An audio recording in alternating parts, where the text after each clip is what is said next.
Today, we're talking about a famous study gone totally wrong.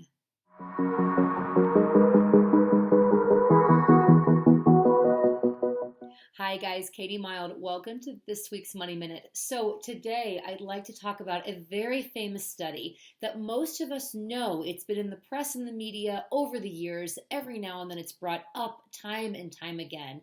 And I'm here to tell you why this famous study is actually very, very wrong. So, in 2010, Princeton University commissioned a study, and it famously proclaimed that money can buy happiness up to a point, and the magical salary tipping point was $75,000.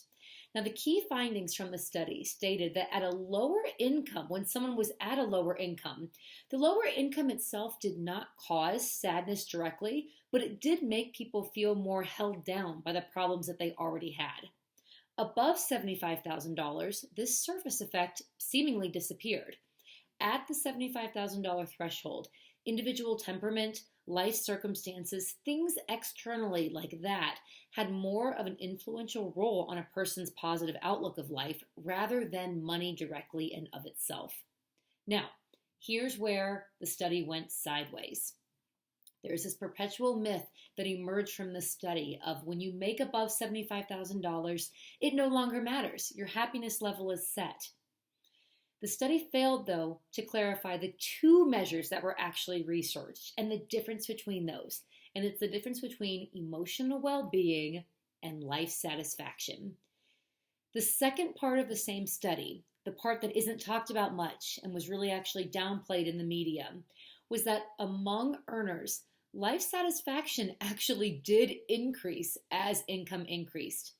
The participants in the study were actually asked to place themselves on what they called a life satisfaction ladder. The first rung meant that life wasn't going well at all, and the 10th rung meant that life was as good as it could be. And the study found this: the higher the income, the higher the participant chose a rung on that ladder, meaning that in terms of overall life satisfaction, the participants of that original study did actually see a direct correlation between an increased income well above $75,000 and their life satisfaction. The Princeton researchers who commissioned the study said this: the takeaway is that high incomes don't bring you happiness, but they do bring you a life that you think is better, and perception is everything.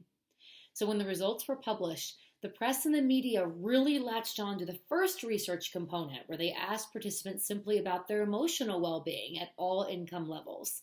But they failed to shed as much light on the second part, on the life satisfaction scale.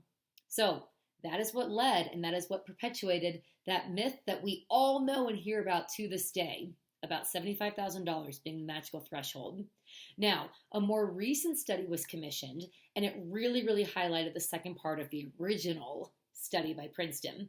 Recently, the University of Pennsylvania commissioned a similar study and explored this concept in much more depth.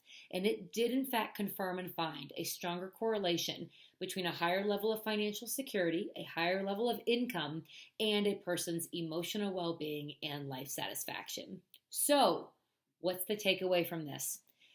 Here are just a few of my thoughts on why really we should all be ignoring the original study, ignore the $75,000 advice, and set our own money goal threshold for determining our own happiness.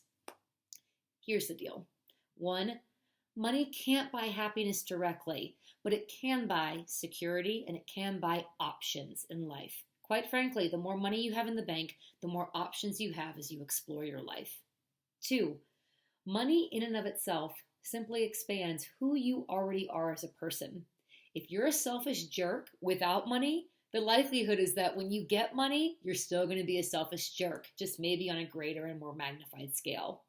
Conversely, if you're a generous person when you don't have money, if you're able to come into money to save and grow and invest and create your own wealth, you will likely magnify and grow that same level, that same generous spirit that you have, okay? Money simply magnifies who you already are. Finally, money can buy time and space. Money can free up time so that you can more freely explore the things that you want to be doing.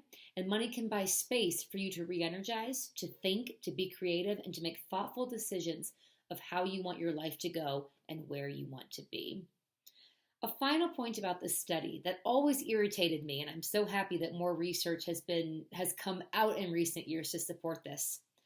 Over the years since this study came out, I sometimes heard the study being used as a crutch for people to simply go, is it worth going above $75,000? After all, it's not going to buy me more happiness. It's not going to make me be happier than I already am. What's the point of going for it? In short, some people used this study's findings as a crutch for mediocrity. And what I encourage each of you to do is this. Whatever your number is, if it's 50,000, 75,000, 250,000, a million, whatever your number is, set your own goal, set your own threshold for success, and then put your plan into place to make it happen. That's it for me for this week. If you like the content I'm putting out, please ring the bell to subscribe below and tell me in the comments below.